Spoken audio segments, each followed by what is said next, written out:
This is Kolkata TV's podcast news. আপনারা শুনছেন পডকা। সরস্বতী পুজো পরীক্ষার মতোই ফলের চিন্তায় মাথায় হাত ছাত্রছাত্রীদের। আমি পবিত্র, শোনাবো বিস্তারিত। সরস্বতী বিদ্যা দেবী।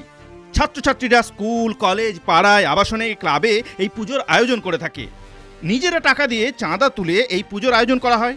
শুধু পুজো নয়, তার সঙ্গে হয় সাংস্কৃতিক অনুষ্ঠানও। কড়ি বেশি হলে খাবার ব্যবস্থাও থাকে।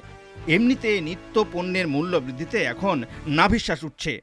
তারই মধ্যে ফলের দাম চড়া, ফলে মাথায় হাত পড়েছে পড়ুয়াদের। এবার দুদিন সরস্বতী পুজো, রবি ও সোমবার।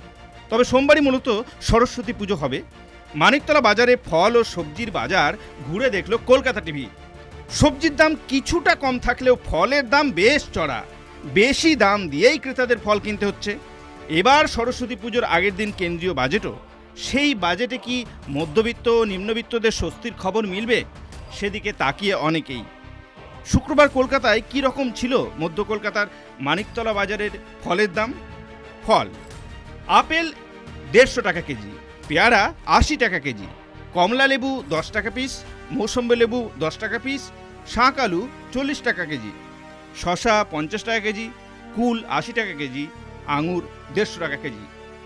সবজির বাজারে যে সমস্ত জিনিসের দাম বেশ মাত্রাতিরিক্ত, সেগুলো বাদ দিয়েই বলা হচ্ছে আলু 25 টাকা কেজি, বেগুন 40 টাকা কেজি, টমেটো 20 টাকা কেজি, কড়াইশুঁটি 25 টাকা কেজি, ফুলকপি 10 টাকা পিস, বাঁধাকপি 20 টাকা কেজি। শুনুন পডকা, রাত দিন 7 দিন।